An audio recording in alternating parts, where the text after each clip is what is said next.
So since Big Day of Giving launched, it's done a ton to elevate our nonprofit sector's communications game, as mastery of digital communications is really required to have a successful Big Day of Giving for every nonprofit that participates.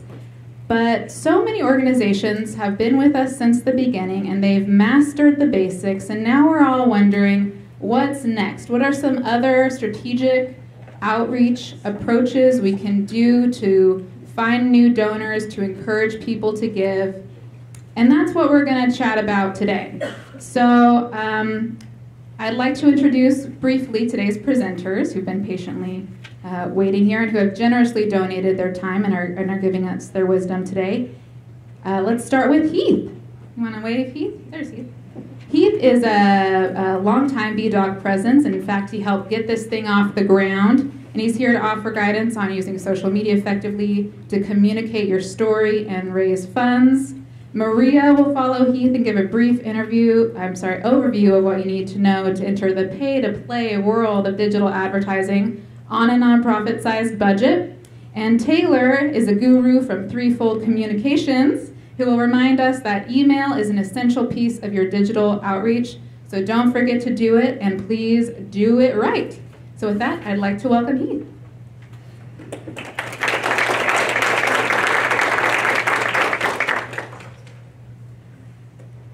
Hi, everybody. Good morning. So many, this doesn't really do anything, does it? It does a lot. Does it? You can hear it? All right, there we go. I'll stick it in my mouth. Many friendly faces I see out there. I've been around with Big Day of Giving since the Arts Day of Giving in 2013. I used to work here, so I ran fundraising here. And so you probably recognize me from there as well. You may have seen me on television as well. So you can find me online there. I'm just going to move on because we don't have a lot of time. But if you need to find me online, I'm everywhere, including LinkedIn, which I didn't put on there because who uses that?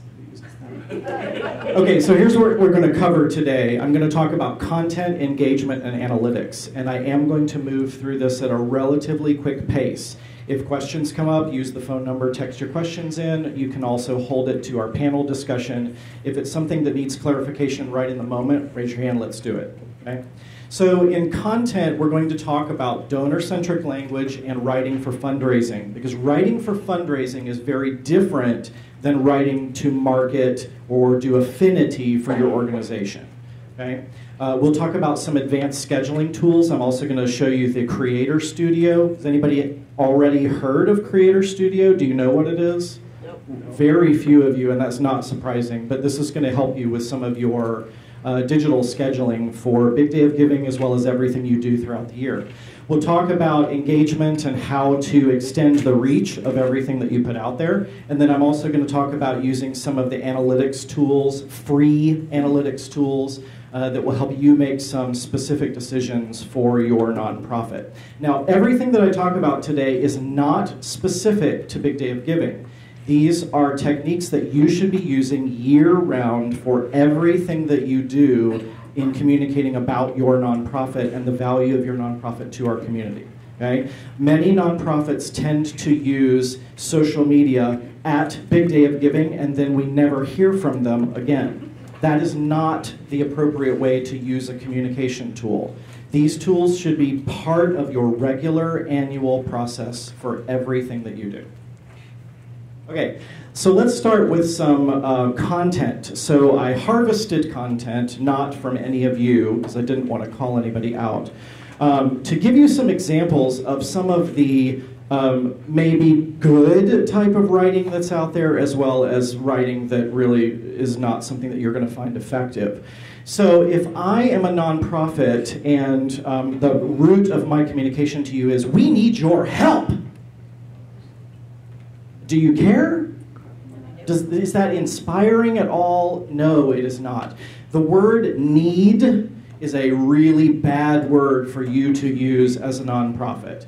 It implies desperation, and that is not ever what you want to imply unless your organization is actually desperately going out of business unless we support you, okay?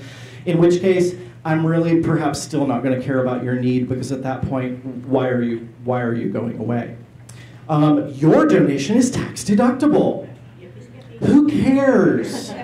Who cares about that? And I'll tell you, it's not even a true statement. If you don't itemize your taxes, this matters not at all to your donor. Okay? This is not how you incentivize a donor to give to you. They don't care most of the time. All right? And when it comes to big day of giving, unless they're giving a significant amount of money, it's not valuable, or it's just not there. Okay? You can make a difference in someone's life. Who is someone? Right? This doesn't mean anything to me. You have not created a connection to why I really want to participate in your organization. Who am I supporting? There's nothing specific there. I'll read a couple of other ones. Make a difference in your life by reaching out to people with disabilities in your community. A little bit better, right? We're using some more engaging language. This is not necessarily, it's kind of bordering on a mission statement, kind of close to that. Don't use a mission statement for fundraising. Nobody cares about your mission statement beyond that. It's not going to motivate me to give you dollars. It's a great way to tell me the reason your organization exists, but that is not a call to action for me to give you my credit card number. And that is what we really are focused on in Big Day of Giving is, how do I get the credit card number? How do I get the check? You'll see all the rest of this in your materials. Read through them. These are not examples that you should follow in most cases. Okay? But these are examples, real examples that are out there in the world. These are what nonprofits are using to try to motivate people to give them money. But if you look through this, there's very little that's actually truly inspiring here. I don't care that you're a 501c3. Duh. You're a nonprofit, of course you are. That does not motivate me. Don't use trite, kind of worn phrases in order to motivate someone to do something. So let's look at some specific examples of how we can actually tailor your communications. And so this is donor-centric language. Have any of you heard that term before, donor-centric language? You're nodding your head a lot. What is donor-centric language? Just what's its essence?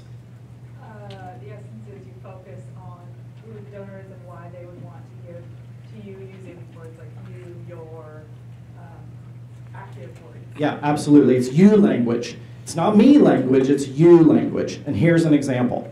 All right, so if I am a nonprofit and I say to you, we saved 3,362 shelter animals like rain in 2019 and gave them new homes.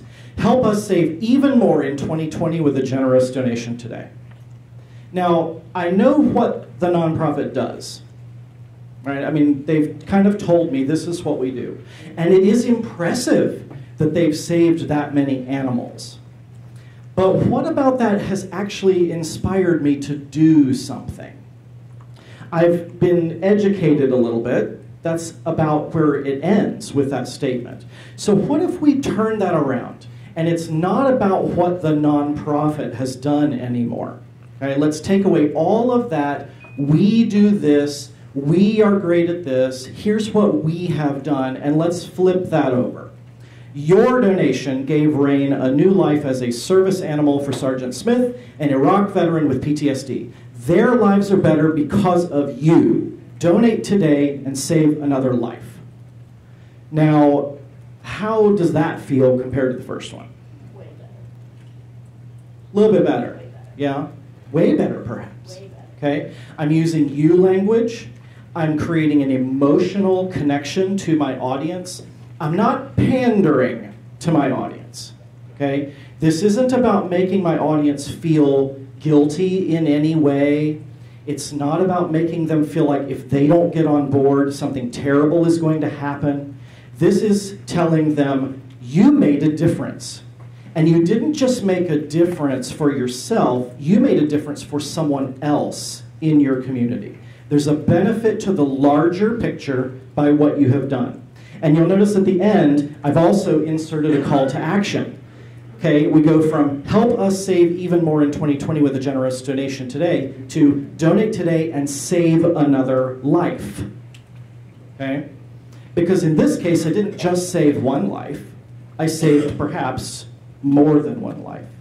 because I've saved the dog as well as the person who they are now supporting. And you can see that emotional tie. In this case, we might also match it with a good visual. Everyone loves to see puppies and dogs. I mean, think Front Street Animal Shelter. How many times do they bring in little puppies around their arms and, oh, how much money do you want? How much money do you want? Here you go. All right? Yes? If it's a new donor, will they still feel included when we say you? Absolutely, because it's about the community connection. So I may never have given to your nonprofit before, but I'm still part of this larger community. And if I can clearly understand that your nonprofit is doing something that makes my community better, then I'm valuing from that too, whether I've donated to you in the past or not. Now, if I'm a previous donor, you probably have heard this before, this is a great opportunity for you to do follow-up with your existing donors to tell them how their money was used. Yes? You do that, hopefully? Yes. So when you get done with Big Day of Giving and you start putting those dollars into work for your projects, you better be telling those donors how their dollars have made a difference. And you still want to use you language when you do that. Your donation of $25 made this possible. This is what we were able to do because of this. You always got to map it back to them for a new donor or an existing donor. Okay? How many of you have seen this on the interwebs? So, did you know Dolly Parton started this meme? Yes. How amazing is that? Right? There's an influencer right there. So, I only bring this up to show you that as part of your communication, you should be real. Don't be, I'm a stuffy nonprofit and I always talk about my mission and my goals. You have to be a real nonprofit who interacts with people. You don't have to play along with all the latest memes if you don't want to, but when there is an opportunity for you to do so in the world of social media, you are going to get attention from that. So you may have talked about in the last session, did you talk about the England sheep thing? So all it takes is one little post that can go viral for something that you never expected, and it draws attention to what your organization can do. Okay? So look for these things, pay attention to these things, and play along with them if it makes sense for your nonprofit. In this case, you know, we're going from LinkedIn, our logo. We have a fun Facebook picture. This was from the YOLO event last year that they did. I took a picture of some food I made, because that's what Instagram is all about. I should have put the logo on there somewhere. And then a nice, beautiful, faded, kind of wonderful look at our YOLO folks. Just put a filter on something and you can do anything. Okay, advanced scheduling. The root here is plan, schedule, and monitor. Okay? Plan your events for an entire calendar year. This becomes your content calendar.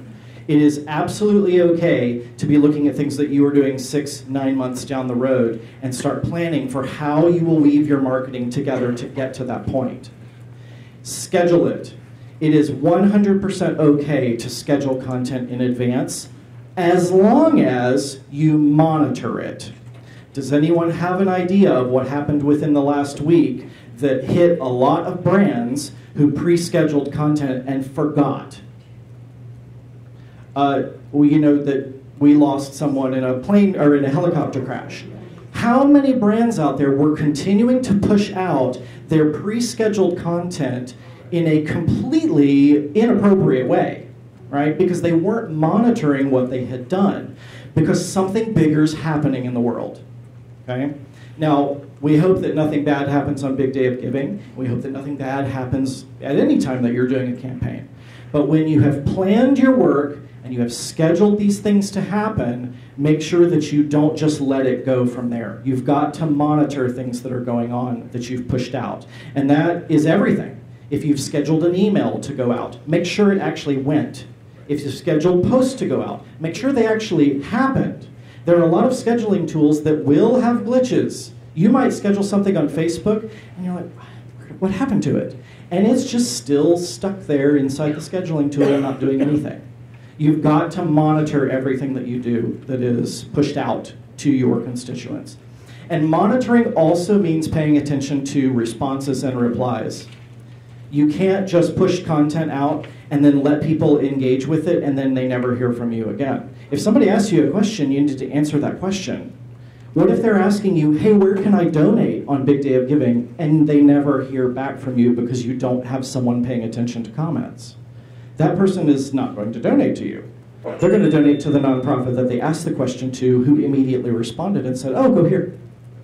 Okay? Monitor everything you do. Get good at advanced scheduling. There are free tools out there that will allow you to do this, and I'm going to talk to you about one of those tools in just a minute.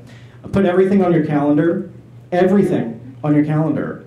Okay? If you have an event coming up in 6 months, you need to have a content calendar that leads you up to that event.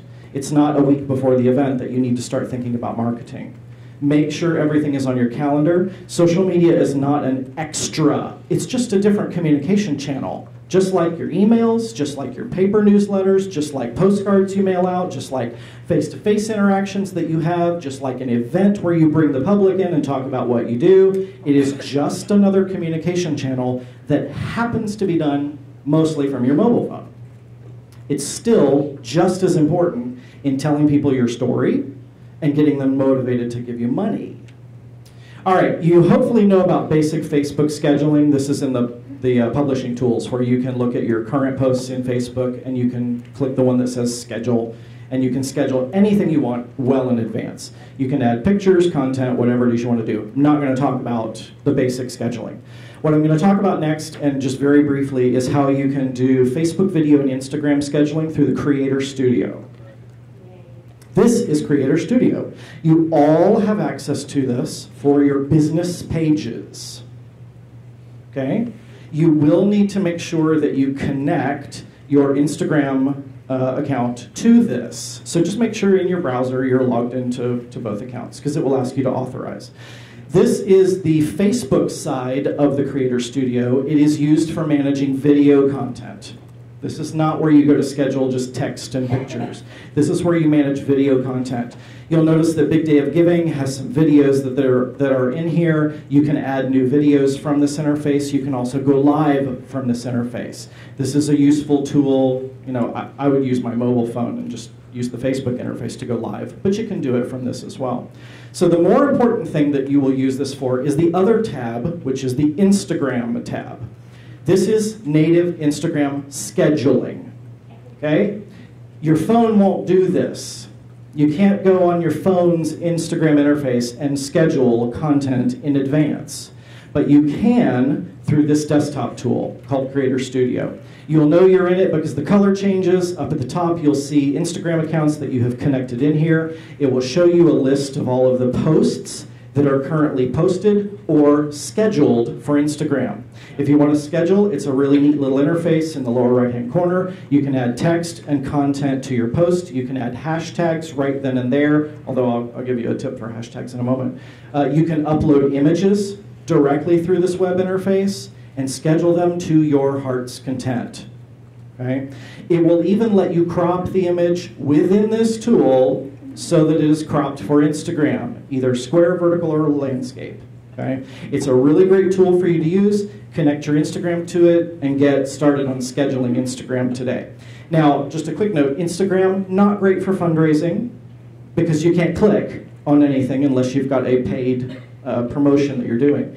But great for building affinity for your nonprofit all year long. Okay? This is a tool that is much better for building affinity than it is for direct calls to action. And when you look at the data on how people get to Big Day of Giving, to the donation pages, you're going to find that more of those are being brought by Facebook and email and not from something like Instagram or Twitter. Okay? Use Instagram as an affinity tool all year round. Facebook is where you really want to spend more of your time, specifically on Big Day of Giving, to drive people to the links you want them to go to. Okay, engagement. Everyone in your organization should be empowered to be in marketing and fundraising. Hopefully that makes sense to all of you. Everyone in your organization should be able to speak all of the talking points that are necessary, not only to get someone on board with what your organization does, the affinity for your organization, but also the call to action of why I should donate to you. Everyone should. So you need to be thinking about, do I have talking points for everyone in my organization at all levels? Okay? And I really mean that.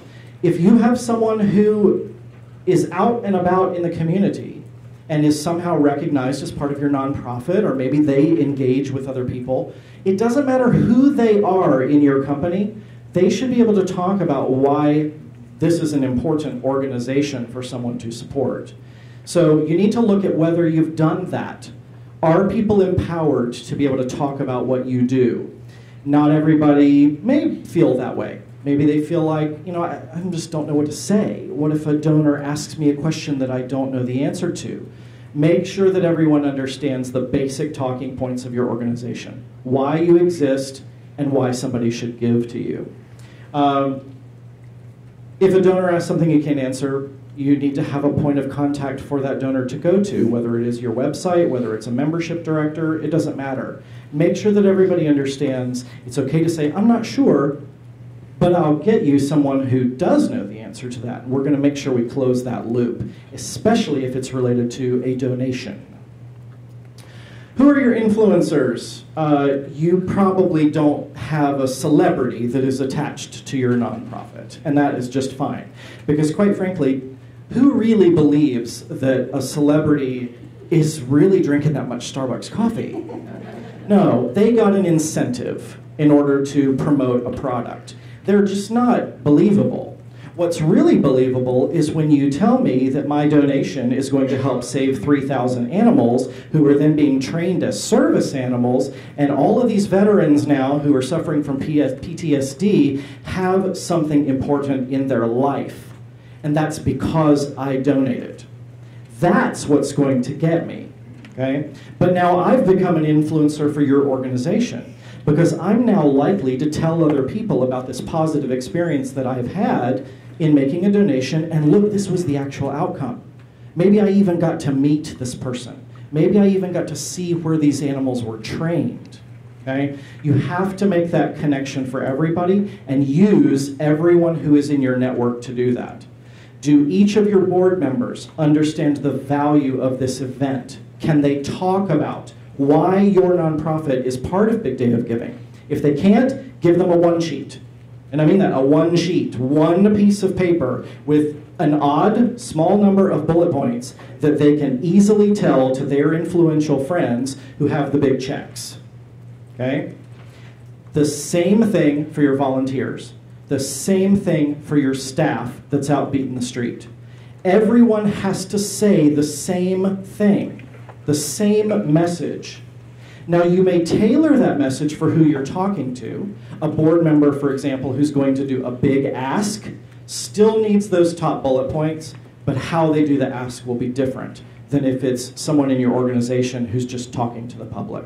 But everyone has to be on the same page. So look back at the content that you are generating. Does everyone understand it? Is everyone in your organization using that kind of you language when they're talking to a donor?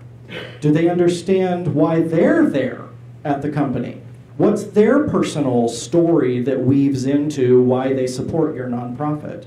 But everyone has to be on the same page for that. And don't forget about your community.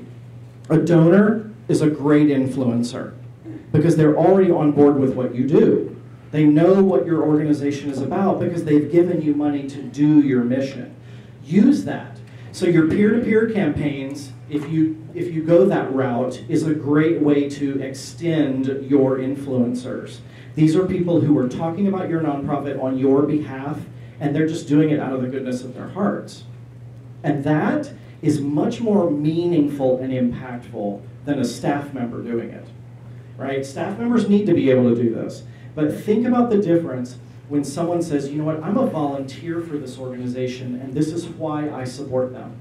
Versus, I am the director of membership, and this is why our organization is important. It feels different. Take advantage of that difference and really empower your volunteers and your donors to speak for your organization. Okay, analytics. So most tools have built-in stuff. Facebook Analytics is called Insights. It's all built in. You can get access to it right away. Instagram insights are extremely limited in the just the Instagram tool.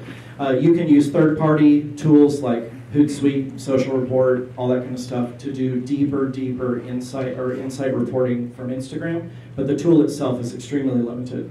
And then there's Twitter Analytics, which I will not cover today, but you can get to them from that website right there.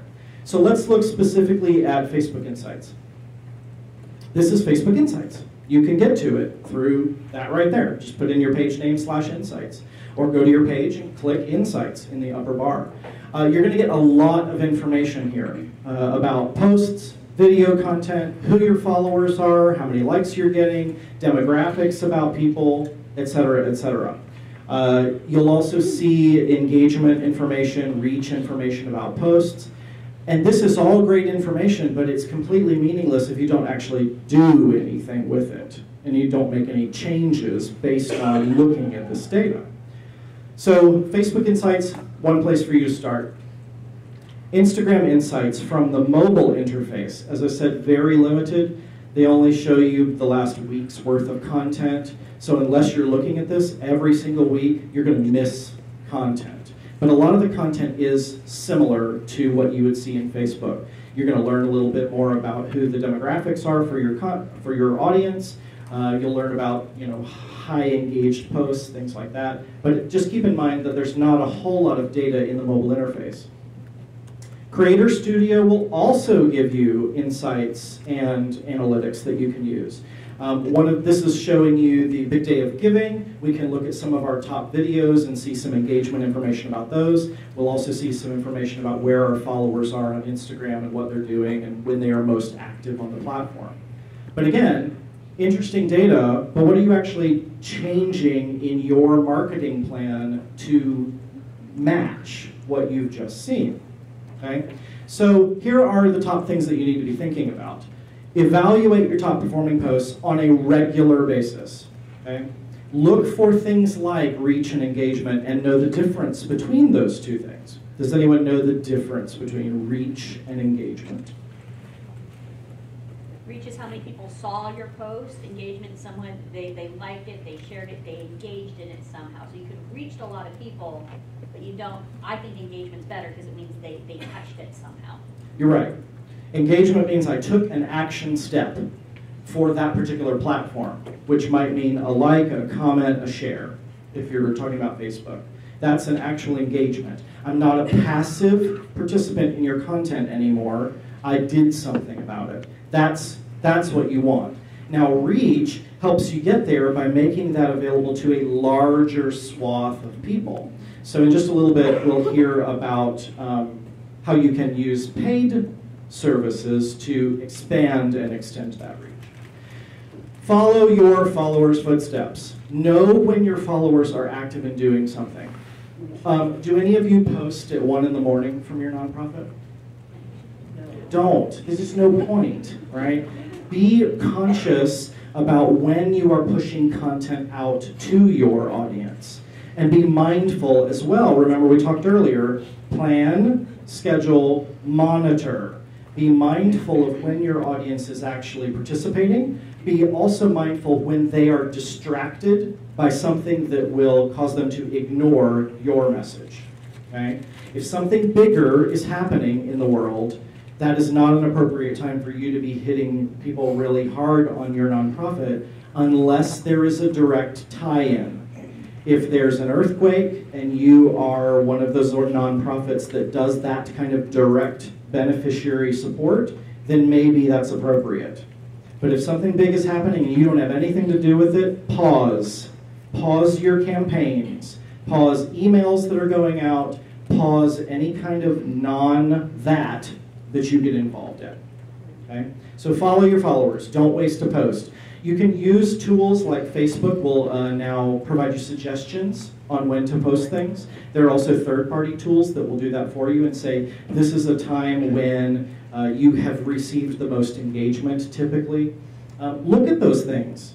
Look to see if I post something at 1 in the afternoon and I only got 1 like, but then that similar content gets posted at 4:35 p.m. and suddenly I'm now getting all this engagement and all this reach. You've got to test and monitor that. Try posts at different times throughout the day. Try different keywords throughout the day. Monitor which keywords, which visuals give you the biggest bang for the buck, and don't be afraid to get rid of something that hasn't worked. You don't want to literally beat a dead horse, right? That just doesn't make any sense. Don't do that with your marketing either. If something is not working for you, switch it up. Try something different. Evaluate yourself as a third party. Do you sound real when you read your posts, or do you sound like a company that just put in a keyword generator and just created some copy that seemed to make sense? Or are you talking like a real person? Are you engaging like a real person? Okay? So test and monitor everything that you do. Repetition is fine when it comes to things like Twitter. I shouldn't see the same Facebook post over and over again. I definitely shouldn't see the same Instagram post over and over again, because it's a visual medium. I'm going to recognize if you use that image over and over. Be unique on the platform and tailor your content for the platform. Don't write 10 paragraphs on an Instagram post. Number one, I'm not going to see it all in my feed. And you think I'm actually going to click more? No. I'm going to double tap if the visual is really cute, and then I'm doing this. I'm moving on to the next thing. So tailor your content based on the platform, knowing that people have an attention span, and test it. Test different things. Try different things. Copy. You see something that another nonprofit did, and it worked really well, steal with pride. Change the content, change the visual, but steal with pride, right? The purpose for us all being here is that we want you to learn from each other and try these things that work. And then I think we're on to my last slide. Some words of wisdom. I love this guy. He has some great insights for both nonprofits and for-profits. Posting content that your audience ignores trains your audience to ignore you. If the content is not matched to your nonprofit, if you're talking about stuff that your nonprofit doesn't do, you don't talk about that, okay? If your nonprofit doesn't have anything to do with food service, don't show me a picture of your latest dinner that you had out and about. That's not going to motivate me to give to you. Not everyone will want to fund you. Not everyone will want your product, and not everyone will want your service. This is tops.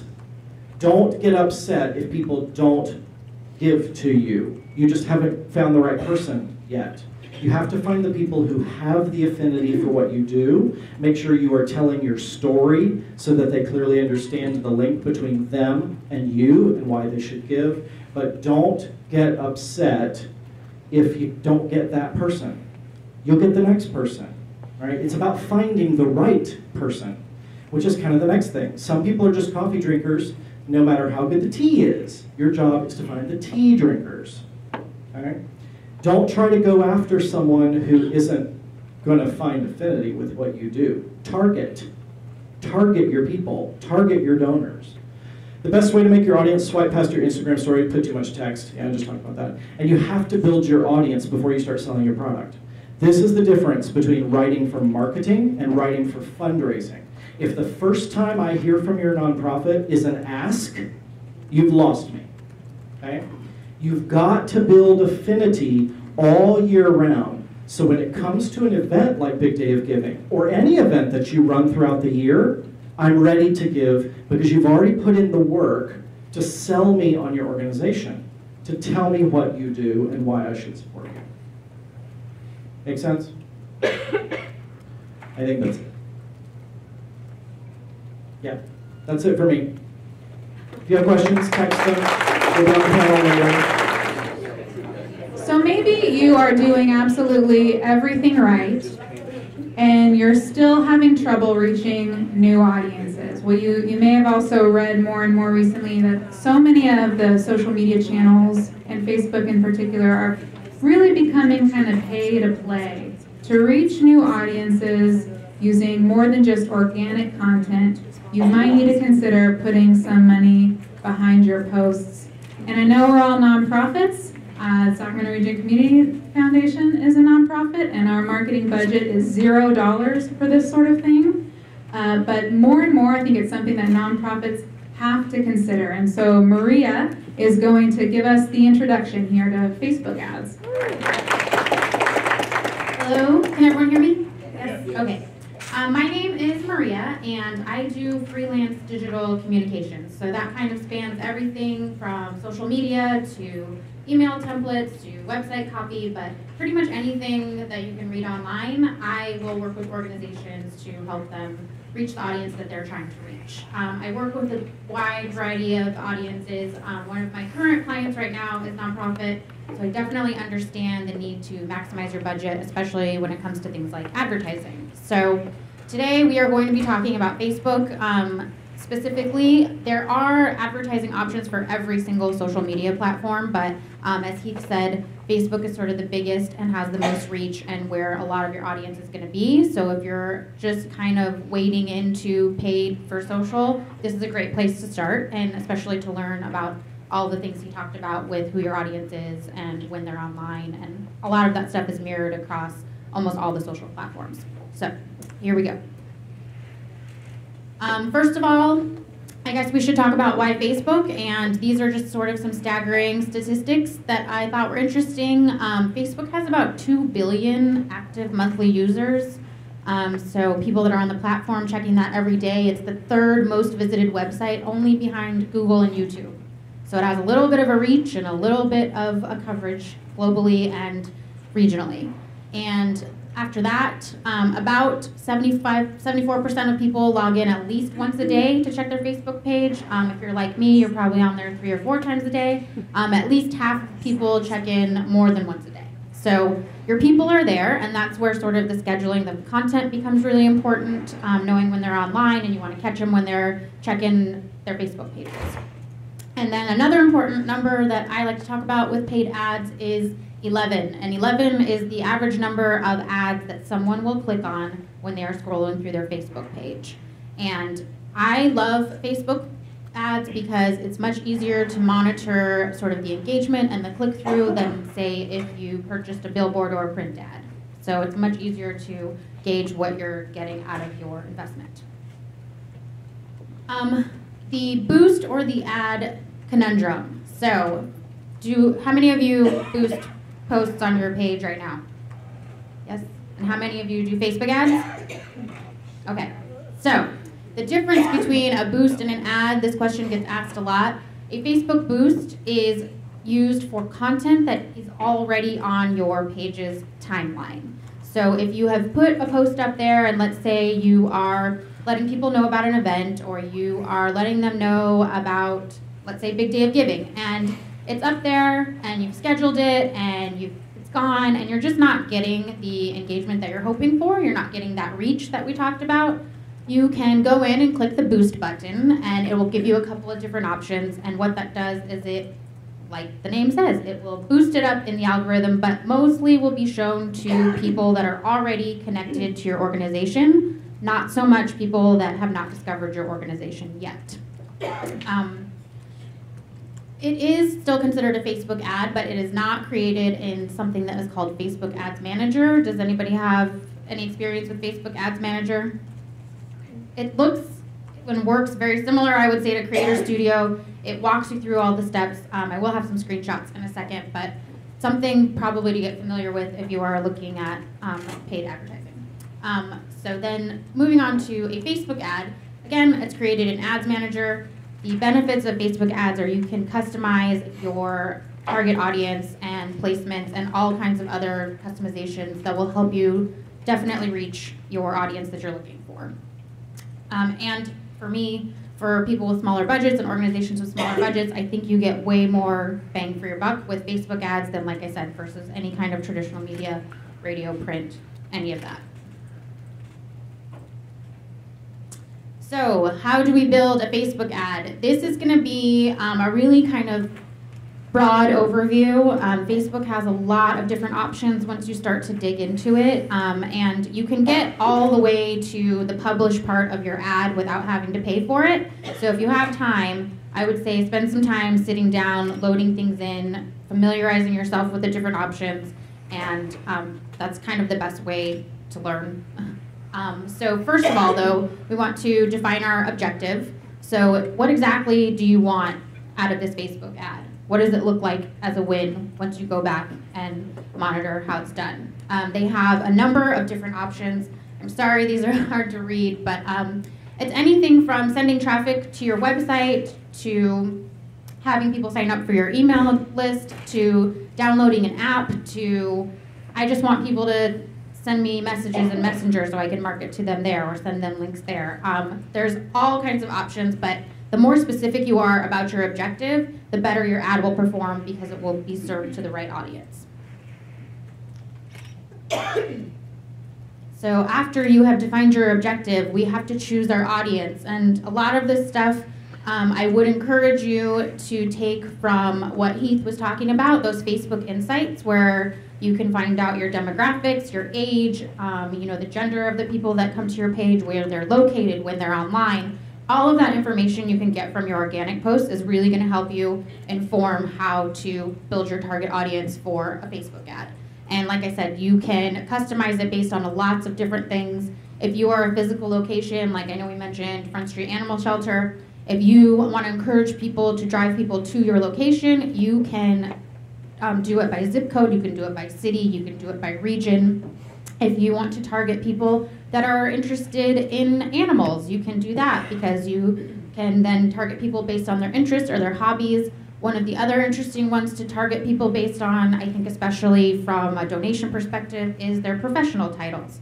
So would you like to target funders that are in a certain industry that have a certain business title? You can then serve ads specifically to those people, so you can use that donor-centric language that he talked about and deliver ads to them. So, like I said, a million other options with this. These are kind of just the ones that I think have the biggest impact. Like I said, I encourage you all to go in and just click around a little bit. Next part of building a Facebook ad is the content, and it's very, very, very important. I know as we all scroll through Facebook, we are all bombarded with images and ads and videos. It is so, so important to have high quality images. If you have the ability to create video is sort of the big push on all the social media channels for engagement. If you don't have the ability to do video, Facebook ads also gives you the opportunity to load multiple photos, and they will create them into a carousel or a slideshow, so almost like a makeshift video. They really want your ad to perform well. They really want you to do well because they want you to come back and spend more money. So they try to give you every opportunity to have it be easy for you and click and play, but high quality images is, if you don't get anything else out of this, high quality images, always, always high quality images. So beyond that, the ad that we're looking at right now, that first text over the image is going to be what pulls people in.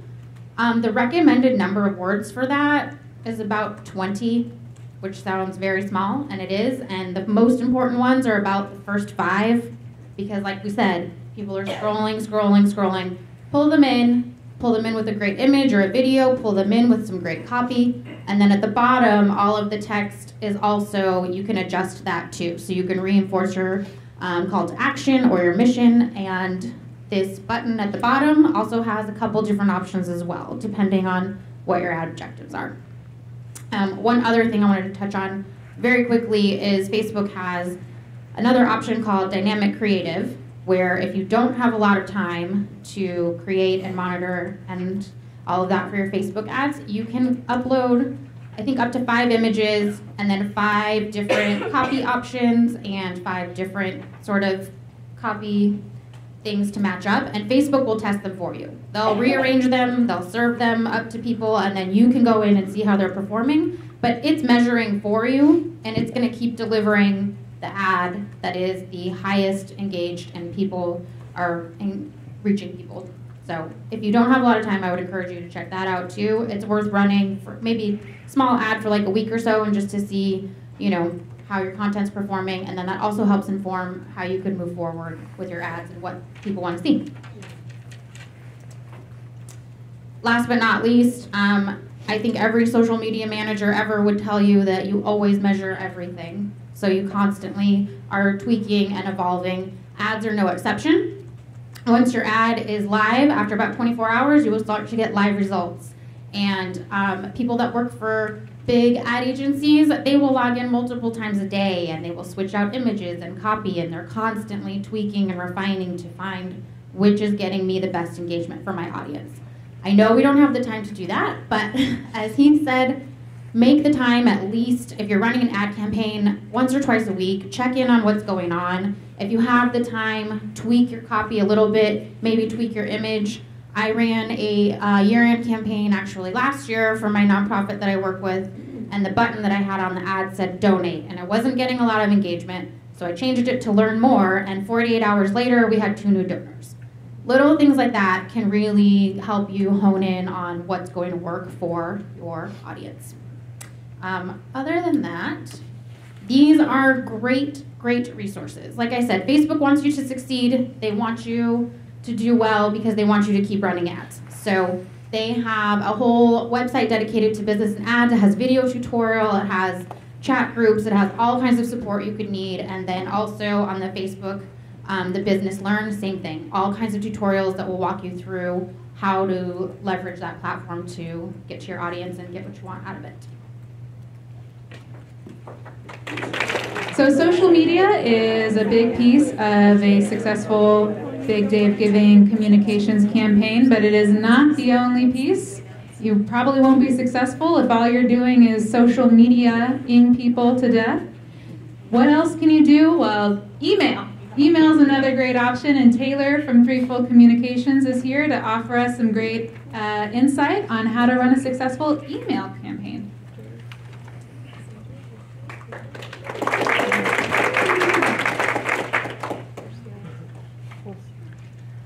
Good afternoon. Can everyone hear me okay? Yeah. Perfect. So as Betsy said, my name is Taylor Toledo Kearns. I'm with Threefold Communications. We are a marketing agency in Midtown Sacramento, right next to Lowbrow, if anyone wants to come pay us a visit. And what we really specialize in is reaching people how they want to be reached so you can make a connection. Outside of the agency experience, excuse me, overcoming the flu a little bit, I serve on a couple of boards, and what really brought me to this workshop today is one of the boards I sit on, Reading Partners, if you're familiar. The ED and I worked together on a Giving Tuesday strategy recently, and I encouraged her to use email, and we went a little bigger and bolder than we have before, and we actually increased our revenue 4 times. So I want to show you how we did that so you can replicate it for your own nonprofit. So let's begin. Seth Godin, if you know about him, he's a modern marketing genius, and one of my favorite quotes from him is, people don't buy goods and services, they will buy relationships, relations, stories, and magic. And that's something to keep in mind as we move forward in our marketing efforts, because we are not selling to people, because people don't necessarily, as humans, want to be sold to, they want to connect with people. So I've modified this a little bit to be more integral to us today, which is people don't support just because. They're going to buy in to relations, stories, and magic. And at the end of the day, what we want is buy-in so that our strategy goes beyond Big Day of Giving. It actually reaches to our other donor opportunities and just building relationships as human to human generally. The goal by the end of this is I will have successfully convinced you, if you haven't already started using email marketing, to do so. And then your goal in implementing email marketing then is to make your newcomers feel at home. So the leads you've been collecting via social media, your paid ads, and just word of mouth. You're going to reinvigorate your supporters. If you've ever heard of the adage of 1,000 true fans is better than 1,000,000 newcomers, it's true because those are the people that are going to be sticking with you time and time again. So how to reinvigorate that supporter base that may have lost touch with you. And then we're going to motivate them to spend money. Because at the end of the day, we're here because we have dollars behind us. I'm going to hit you with some data to start out with. 66% of our customers are going to make a purchase when prompted by an email. Email is sort of the last intimate zone to be speaking to someone. If you picture someone scrolling through their Instagram feed or Facebook or even word of mouth sometimes, you lose a bit of intimacy because you're always selling and you're competing against everyone. In an inbox, if someone opens an email, it's just you and them. So that's a more intimate way to get them to purchase a product. Email marketing is 4 times more effective on delivering your ROI than any other digital platform.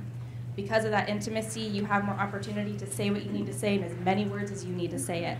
Because Facebook will optimize for certain things, Instagram will optimize for certain things, you might not have the opportunity to give the long superfluous statement that you also want to, and that your donor might want to hear from you sometimes. Last but not least, our email subscribers are going to be 3 times more likely to share content via social than social to social. The reason is you're convincing them, you have your own platform to give your spiel, and if they're so convinced, they're going to want to share it with the world because you've moved them. So think about these data points as we move through. If we're ready, we're going to do this. Our first do, build a relationship. What these two had said so eloquently before me was that you can't just sell to people who have no idea who you are. You need to convince them that you're worthy of talking to and that you're able to give them something that they desire. So first and foremost, we're going to build a relationship. There's a bit of an equation that goes into building a relationship via email. The first element is personalization.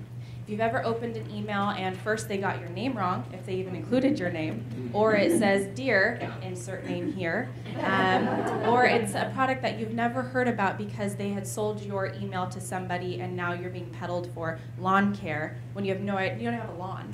So personalization is the name of the game when it comes to email. Make sure that you're talking to the correct people with the correct language. The way you can start this in a tactical solution is to segment your audiences as you get their information.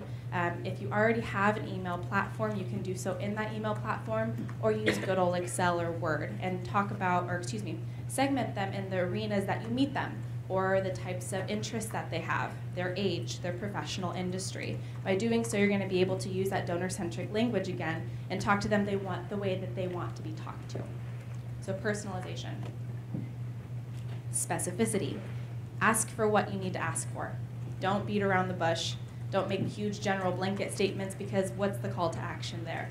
They're not going to know what to do with that information. So once you've introduced yourself, made it known that you have some sort of relationship or rapport, the next thing you want to do is be very specific with the conversation you're about to have.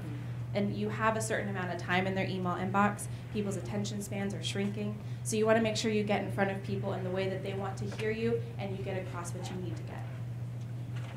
And last but not least is timing. These two have spoken about it before, but you need to get in front of people when they're most likely to read something. A 1 a.m. email might not suffice. You might wake them up and you might piss them off.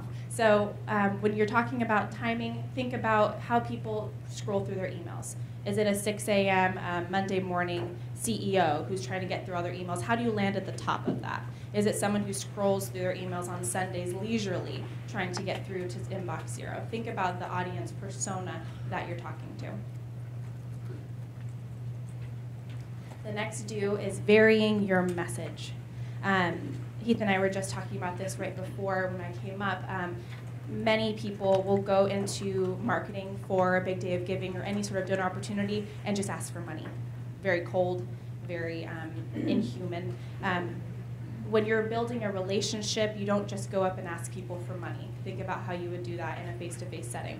Email marketing is no different. So now I'm going to walk you through how you're going to vary your message. This equation is the equation we used for reading partners. It's about a 5-email system to start talking to people to reinvigorate the people in your email list. So keep that in mind. First and foremost, introduce yourselves. Email is a way to start a conversation that you haven't had before. It's a way to reinvigorate someone that you may have lost through the weeds of marketing.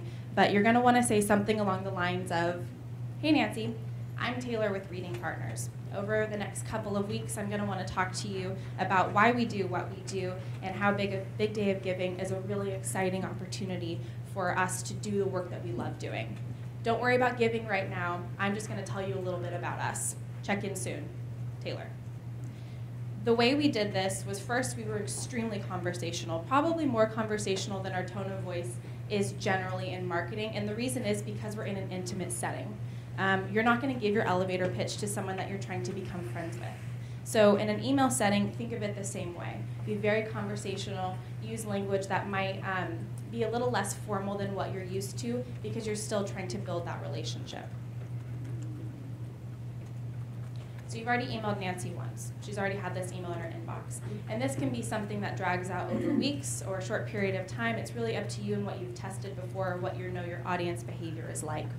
So after you've said hello to Nancy, you're going to want to tell her a little bit about someone who has been deeply affected by what you do.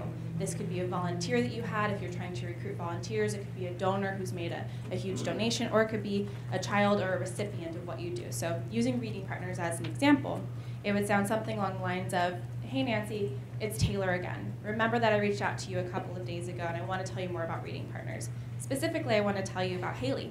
Haley is a 9-year-old at Washington Elementary. She recently leveled up in her reading because of someone donating a whole series of Nancy Drew books, and now she's so excited. Pictured below is Haley with her reading sticker. Haley is the reason that we do this. I'll talk to you in a couple days. Taylor. Notice that I'm not asking for anything because I don't need anything from them right now. I just want to build a relationship. I'm focusing on telling them about Haley, the why, the reason that we're doing what we're doing. Email number 3 is your why. Many people know Simon Sinek, start with why. And that's really, really big for nonprofits. To Heath's example before, you can't just hammer people with mission statements. You have to connect with them. So in order to better connect with them, you need to illustrate your why in a way that's going to make them care. Little tip, what you care most about probably isn't what everyone cares most about. So how do you make them care? The why could be something along the lines of, at Reading Partners, we want to make sure every single kid in Sacramento can read at their grade level. Because when they do, that they're more advanced than their classmates, they're more likely to get scholarships in college, and they're more likely to lead a life that's fulfilling. That's our why. You're saying it in language that's relevant to them, that creates affinity, and that builds a relationship. You're not just regurgitating a mission statement that's been written on a plaque somewhere because your CEO wants you to say that. You want to talk to people the way they want to be talked to. The 4th email is something I had to convince our ED would be beneficial, and this was probably our most exciting opportunity to engage with people in a very new way. The 4th email that you're going to send, you're going to give them something that they need and ask for absolutely nothing in return. You're going to be delivering them pure value. In the case of Reading Partners, what we did is, hey Nancy, it's me, Taylor again. We've talked a couple times now. I wanted to give you our top 10 list of picture books that students have picked out who have personally been affected by Big Dog donations. So I've included Amazon links so you can buy them yourself. I've included audiobook versions if you want to read them to your kids or have them read aloud. But this is just something I wanted to share because I thought it might be interesting to you. And then we included email lists. And with that email that we sent, we actually got people responding wanting to add to the list or to get hard copy versions. So this is a way to just create engagement and deliver value where you're asking for absolutely nothing in return. You're just wanting to add to their lives, enrich their experience through what you're doing. So think about a way you can deliver pure value to your audience without asking for anything in return. Last but not least, you'll ask for money. And the way that you want to do this is you've warmed them up. This isn't just a random ask. You're not holding your hand out. You're not making them hit a random button. By this time, you've made your case to Nancy. Hey Nancy, it's Taylor. This is the last time I'm going to let you know via email about Big Day of Giving. It's in about 24 hours. As a heads up, you remember Haley, you remember why we do what we do, and here's another link to that Amazon book list that I mentioned a couple emails ago. At the end of the day, we do what we do because we care about the kids in Sacramento. And the way that we're going to be able to continue to care about those kids and elevate their experience through reading is through donors like you. Can you donate $5 today? Hit apply now or learn more or donate more as a button at the end, and try out those buttons various times with different types of audiences to figure out what's resonating with them. But that's really the 5-step email process that we've used, and we sent out to maybe 2,000 donors. And they were collections of small donations. They were not huge corporations making these donations. It was the Nancys of our audience segmentation that were able to develop a warm new relationship with. And through this, we're able to reinvigorate them and put them through another email drip campaign later on to say, hey, you remember that Amazon list? It performed so well. We're going to keep sending you more Amazon book recommendations. So at the end of the day, it's about providing value to the end user. The next do, and that we've already hit on before, is track absolutely everything that you do. Do not set it and forget it. Continue monitoring, continue looking at what's working and what's not. Change your buttons, change your message, change the way you talk to people. A couple of indicator lights, just very high level to be thinking about when you're using any sort of email platform. Could be Constant Contact, MailChimp, or even something that's built into your Outlook, into your Gmail. The very first is your open rates. Open rates, when you send out email, is the amount of times people have even opened your email. This is a good indicator that the person is interested. What's going to make them open your email is a subject line that speaks to them. This is important because you're going to want to test subject lines. What we did is we used incredibly conversational language. It could be a subject line like, hey, can we talk for a minute? I want to tell you about this fundraiser. Meet Haley. Be human, be conversational. A subject line will get your open. Your next indicator like are your clicks or your click-through rate. That's the amount of time that someone has clicked on something within your email, and that signals that this is important to me. This is interesting to me. You've garnered my attention in a different way. I haven't just looked at what you sent me, but I'm interested in what the next step could be if I follow this link, like the Amazon link or even a button click. The next is the bounce rate. And the bounce rate isn't necessarily something that lets you know if someone's interacted with you. It lets you know that you don't even know that person to begin with. It's saying you don't know me well enough because you don't even have the real information about me because I haven't seen this email. So if you go through your email subscriber list, if you go through your audience segmentation and you look at your bounce rate and it's higher than usual and you can look at the emails, that's a good way for you to know when was the last time you even sent an email marketing campaign that worked. Do you need to go out and collect more email information? Do you need to follow up with your leads in a different way? Because at the end of the day, you want the most refreshed and updated email possible for them in order to send them a successful email marketing campaign. A do not. Do not stop, then start, then stop, then start, then stop again. Continuity is your best friend. I know it's a lot of work to be putting into these social media strategies for Big Day of Giving, and this is when we all get really excited about the possibility of new donors or new dollars. But when you're doing your email, do not just ask for money and then leave it. Put them through a new email drip campaign. Reach out to them via social media. Make them feel heard and welcomed and a part of the process throughout the year so you don't have to reinvigorate your leads. They're already there for you. Really quickly, just high-level overview of everything. Build the relationship. Start from the ground up. Don't be afraid to get your hands dirty with some conversations. Vary your message. Make sure that you're tailoring it to your audience, that you're giving them value beyond what you need, and that they're hearing the information the way that they want to be hearing it. And then track absolutely everything you do. Go beyond the clicks and bounces and open rates and see what else you can dig up as far as analytics go. How can you connect it to your social media strategy and test how that's working? And do not stop. Do not stop emailing. Do not stop talking to people. Do not leave them high and dry after you've received their money. Make sure that you're building on that relationship and building excitement for your next Big Day of Giving. Thank you. That's it for me.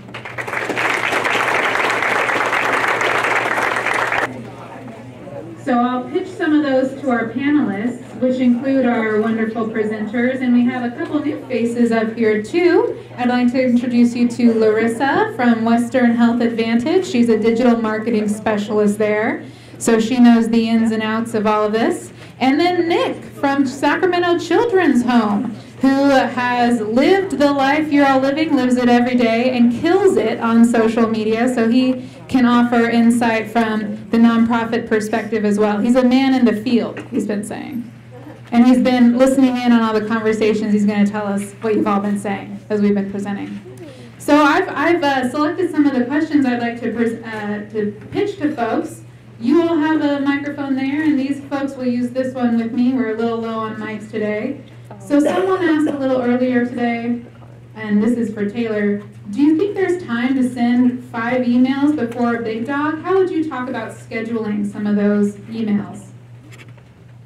Yes. If you can't find time, you should make time. To Pete's point a little earlier too, Big Day is not something you scramble for the week before. It's something that you build up into. So how we did it was we looked, and I'm using Giving Tuesday as an example, we backtracked about 30 days. And we started, and we reverse engineered that timeline. So if we want to make the ask 24 hours before something, that's the last send, and then we backed it 3 or 4 days, 4 or 5 days, based on our audience performance. So if we know people generally look at their emails on Sundays, we would want to look at where the Sundays were in our calendar and put the bigger asks or bigger emails in according to that calendar. So I would say look at your end date and give yourself at least 30 to 45 days to run a true email campaign, and then use that as your template going forward. Another question we saw a lot was about digital ad buy budgets. Someone asks, do you have any recommendations on what is a good budget for Facebook ads? Is $20 going to do anything, or should I expect to pay at least $100? I feel like this is always the magic question that I get asked when I talk about Facebook ads. And the thing that I like to tell people is spend as much as you can afford to. If that's only $20 or $25, then put it out there, because besides just kind of entering into Facebook ads, you're going to get a lot of the information that we talked about. So you'll be able to test this content, and you'll be able to see how audiences are reacting to it, and that information is going to become even more valuable later on when you're starting to build even your email audience. You'll be able to know what content people are interacting with and what they're responding to. The ad campaign I told you about last year for year end, where we had 2 new donors, when I switched the button, we spent $50 over a month.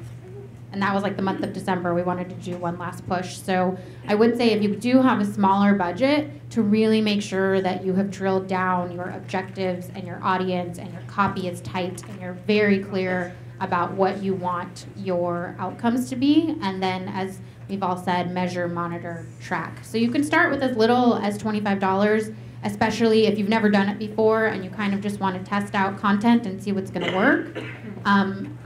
Like I said, it just depends on who you want to reach. You'll see when you go into the ad builder, the more money you put in there, the more people you'll reach, and that is definitely designed by Mark Zuckerberg to make more money. So just know you can start with as little as $25. You can go up to $10,000 a month if you want to, just depending on your objectives and how many people you want to reach. Have any of you heard of the Google nonprofit ad grant program that will provide your nonprofit up to like $15,000 worth of ad value every month? You have to meet certain criteria in order to participate and stay active in it. But that is something for you to Google when you get out of here, is look for the Google nonprofit ad grant. Yeah, and learn about it. Any other thoughts on budget size? Have you played with any of this?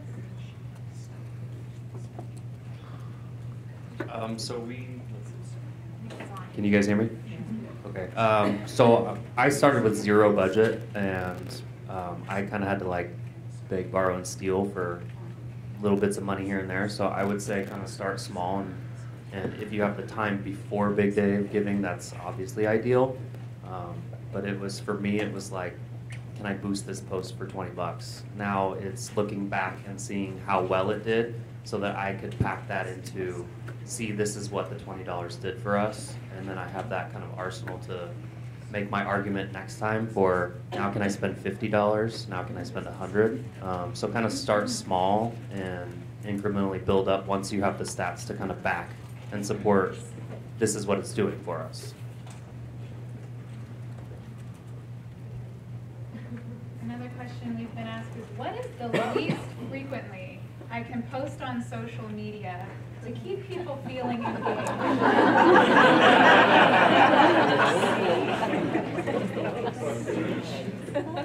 That's a sad question. Who asked that question? Okay, remember, social media is one of many communication channels. Do you think someone's going to give to you if you email them once a year? No. Do you think someone's going to give you money if you talk to them once a year? No.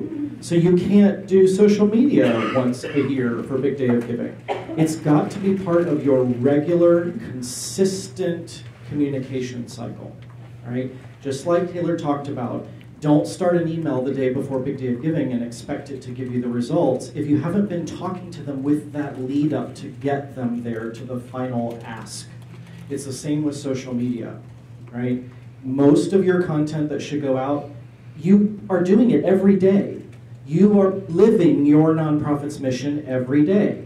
Take a picture of something you're doing and post it. That's not hard. How many of you are on your own Facebook and Instagram profiles multiple times a day? Everybody, probably, right? Use your same tool and do it for your business. It's not hard, it's not easy, it is easy.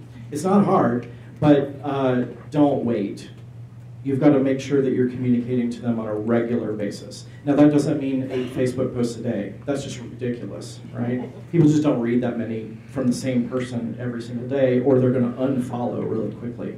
But be consistent. Build it into everything else that you do. Really quick. Oh, on your face. Okay, on the face, all right. To add to that, just remember everyone's attention span is so much shorter nowadays. So if you post something once a week, you're going to be forgotten very quickly. So that's why you want to keep it. You want to keep it daily. You want to do it as much as you can because you want to keep reminding your audience that you're there and relevant, and you want to keep that relationship going. So you really want to try and post as much as you can. Again, not like 10 posts a day, but as much as you can. How many people posted a picture on their work, on their organization's social media from this training? Has anybody done it already? It's kind of an easy post. You're already here. It's Big Day of Giving. It kind of gets people thinking about it already, right? And like Heath said, you have your cell phones on you probably. You have access to your organization's social media. Why not? Well, and we do, Carolina and I do the Foundation of Big Day of Giving social media, and we sit down once a month and just type up the content for the month, schedule it, as Heath was talking about. So it doesn't have to be, oh, there's Carolina, hi.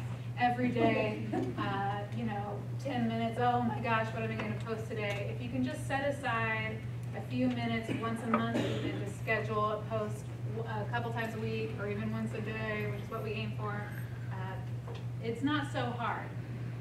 Someone asks, for email, do you have a preferred tool? Do you have recommendations on graphics? And Taylor, I remember when we were planning for this boot camp, you mentioned no one expects email to be fancy anymore. So I wonder if you want to speak to that a little bit. Yeah, that's a great question. My preferred platform is MailChimp. It's incredibly intuitive. It's easy to access and free to use up to a certain point, and then it scales with you pretty easily. Pro tip, reach out to customer service to talk to them specifically about your needs, and they'll typically give you a lot of free stuff. With email, what we advocate for is a very easy to read conversation. That means you don't need fancy flow charts, you don't need moving pictures, you don't need a ton of graphics and design. You probably need a header with your logo or a branded content so they know who you are when they click open the email, but it's very simple. I typically aim for blocks of text. Easy to read, a couple sentences up here, 3 down here, 2 closing, signature, and then you press send. The reason is because people are fatigued with content all of the time. So if they have to constantly click unblock this sender so I can read this, or show blocked content, you're deterring them from reading the actual content within your email. So keep it as simple and as clean and easy to navigate as possible. As a follow-up, someone asks, do you have any tips for ensuring that emails don't fall into someone's spam folder? Yes. It goes back to sort of the bounce rate. You need to look at your email list and cull emails that are bouncing consistently, because what's happening is you're being sort of verified as a spammer, period. Because the way you send emails, if it consistently lands into people's spam folders because you're not recognized as someone that they trust, you're going to be sort of blocked across all emails, specifically things like Gmail and Outlook.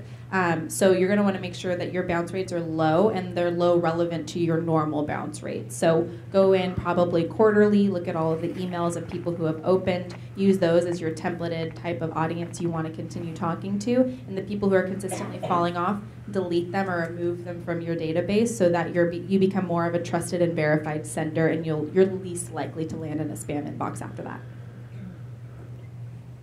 Any questions popping up in the audience right now? Huh? Oh, yes, go ahead. How would you address concerns from those in your organization about folks who opt out of email after or part of a Giving Day campaign? I think it goes back to Heath's point of not everyone is going to want to be a part of your conversation. So just making that a realistic expectation of the people that you're talking to about your marketing strategy is that you're using this platform to test the affinity to your audience. You're not necessarily using this to convert every single time. You're wanting to create a conversation with people who care about your organization. And if they don't, and if they opt out, then those aren't going to be your donors anyway. And then you're going to be able to say, this is a very specific audience that we send these very specific messages to, and this is how we're going to be using this platform. Not as a general awareness, broad, yell as loud as I can. It's to have those more intimate moments and conversations throughout. So I would just say to set the realistic expectations that this is not going to be for everybody. We expect to see a decline in the people having conversations with us, but that's just going to create more engagement for us because you're less likely to speak to someone who doesn't care. I have a follow-up question to that. You said 66% of customers make a purchase when prompted by email. So you do your 5 emails leading up to Big Day of Giving, and the day hits, say you have a goal, you know, and halfway through the day, you're halfway through your goal. I guess what should email communication look like that day, and how much is too much? You know, what's that balance there? That's a great question.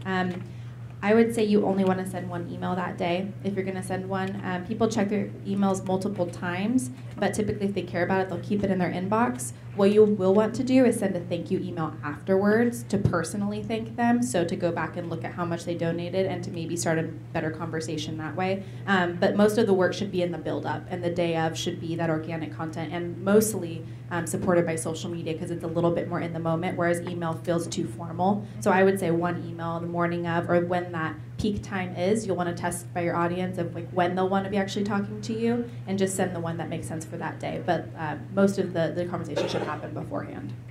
Thank you.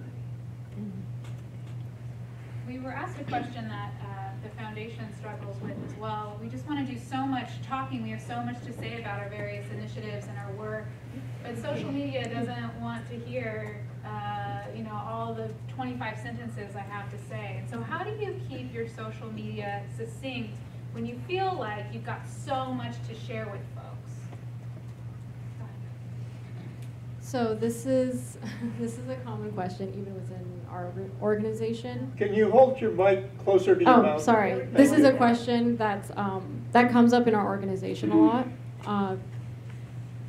And what I always like to do with the social media posts is I'll do something really short just to grab their attention and maybe link them to your website, to a blog, or if you really want to say more, if you want to direct them somewhere, you know, give them that tidbit. If they're intrigued, they will click the link and they will go there to your blog or to a web page, and then you can really fill out all the information that you want and say all the things. That's how we usually do it, and it seems to be working for us. Exactly that, but you can also experiment a little bit. You can take the email and you can break it up into chunks and post a series of social media posts. Or we've experimented with exactly what she just said. We've taken like a snippet of it and then linked it to a blog post. That way they're not only engaging with it on our social media, but then we're also getting traffic to the website. You can play around with images. Images, you can put a little bit of text. I wouldn't say go crazy and put a lot of text on an image because that's generally a turnoff for people. But it just is kind of a nice way to squeeze in some more text onto a post so that you have like a sentence or two in your copy for the Facebook post, and then you have a little bit of text on an image. So it's a way to squeeze in some more. And then video is a really good way. You can talk and get more information into 6 seconds than they're probably going to read in 6 seconds. So there's just different ways to play around with it. Tailor the content to the platform. Now, I'm not going to click on anything in Instagram. So don't give me a bunch of links that take me to different places, because I won't even see them as links. Remember, it's just not what that platform is about. Remember the meme from before, the Dolly Parton meme.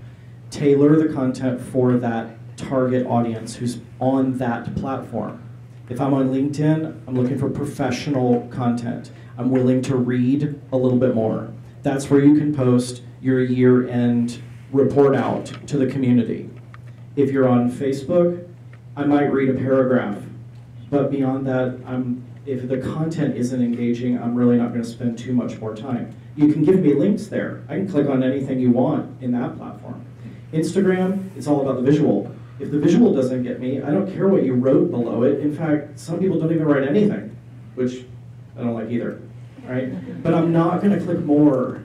If I see more and you've got so much more text, I don't care, right? You've got to tailor it. I don't care about your year-end report on Instagram. Doesn't do anything for me. What I care about is a picture of you out in a field with a horse, with a kid who's got a big smile on their face because that horse is making them feel like they've got a trusted companion on their ride.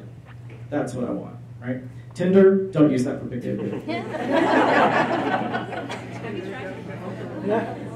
I just wanted to add one more thing to all of this great advice, and specifically for Facebook, if you're trying to look to get people to click on your content, usually, if you think about what you share on your personal Facebook page, it's usually something where you're sharing some piece of information that you think that your audience or your people you're connected to will also relate to. You're probably sharing content that has some kind of emotional pull. You had an emotional reaction to the content when you went by it. Or, like memes, it just entertains you and you think it's funny. Those same kind of rules apply for your content for your business. It's like, think about the stuff that you would constantly reshare on your personal page, and then how you could sort of bring that to your brand's voice and your brand's kind of feel online. It's the same idea.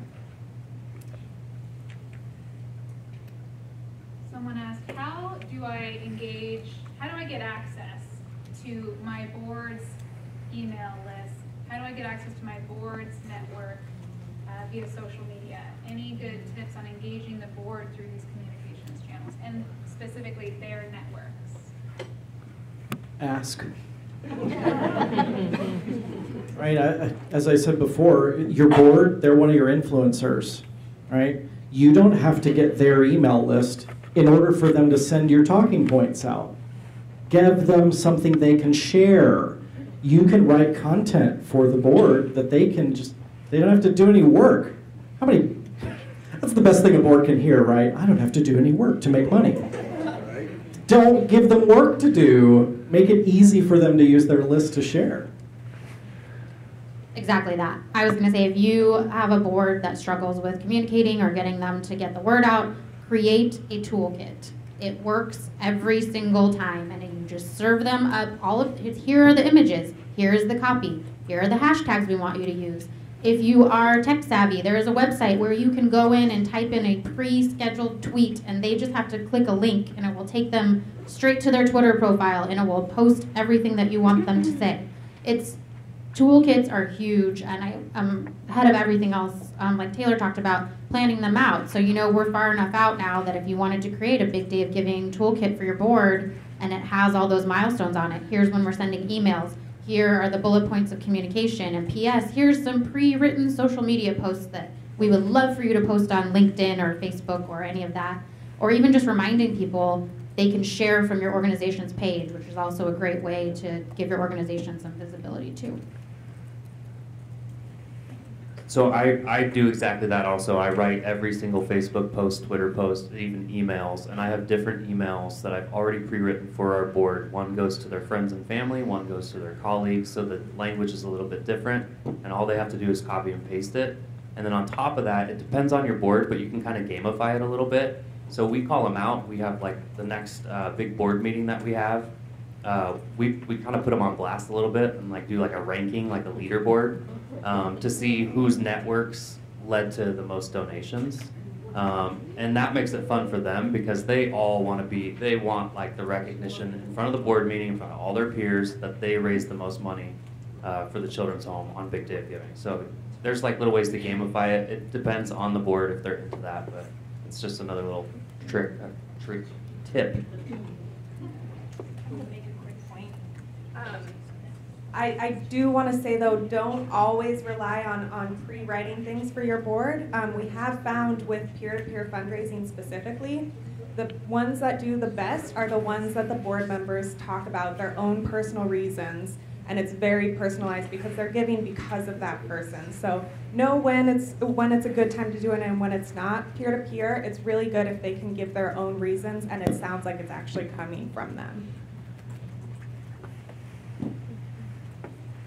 Any final questions? I want to be mindful of time. Go ahead. Are there any trends specific to Sacramento right now that are outshining all the others on social media or through email? Sacramento is an early to bed market. So just know that when scheduling certain types of things, don't send me a lot of content after 10 o'clock. Right? We're just an early to bed market. It's just the way that Sacramento is. Keep in mind, Sacramento is also a government town. So there are conservative pockets that are highly in Sacramento that you don't see in other cities simply because we're just such a tight government town. Keep some of those things in mind. Regarding email, and it sort of piggybacks on the points we've been making about boards and pre-written content. Sacramento's big, but it's not that big. So your board's networks are incredibly warm leads. And so if you allow your board to take on a little bit of that leadership role in crafting some content and talking to the people that they most surround themselves with, you're going to get more authentic connections and probably bigger donations because there is that anecdotal support and evidence to support the reason to give. So I would even say rely on your board or your staffers to be able to create their own verbiage within email content because it is that more intimate moment. And they are able to make that network a little bit stronger and that donation a little bit stronger too. Go ahead. At what point in time on the email marketing would I ask my board member to give me their emails to then send an email out from the organization? If you're going to make the ask as soon as possible. People drag their feet on things like that because it's administrative type work. Yeah. So ASAP. But I would also empower them with I would mock something up of the strategy that you're going to do with snippets of each of the emails so they can see your strategy going into it, so they can say, actually, I have something in mind that I want to talk to Karen about. And so you'll empower them to send the emails themselves. But if you can give them a peek into what your strategy is, they might want to do it as sort of a DIY, which might be a little bit better. But if you're going to ask for emails, ask as soon as you're pitching the idea of Big Dog. I want to make one more quick comment to yours. We have a lot of nonprofits in the Sacramento region, hugely numbers. Most people will give to between 9 and 11 of those. So you have a lot of noise to get through, especially on an event like this that is very specific to the entire nonprofit community. You know, when you're doing a campaign in June or July or any other time other than May, you don't have as much noise because you're talking about just you and just what you're doing at that moment. On Big Day of Giving, everybody is talking about Big Day of Giving. Everybody's talking about their nonprofit. That's why, again, you can't wait until Big Day of Giving to do your pitch, because at that point, it's almost too late for them to learn about you. They have to have learned about you as a lead up. That's why we talk about, you know, this email lead up. That's why we talk about using these tools year round to build affinity for your organization. And Sacramento is a bit unique in that we have so many nonprofits within the metro area. We're like number 2 in the nation, I think, something like that, or number 3 in the nation in terms of numbers of nonprofits. So you have to break through that noise. But you don't break through the noise on Big Day of Giving. You have to break through that noise year round. Can Keith always gets the last word. So can we get a round of applause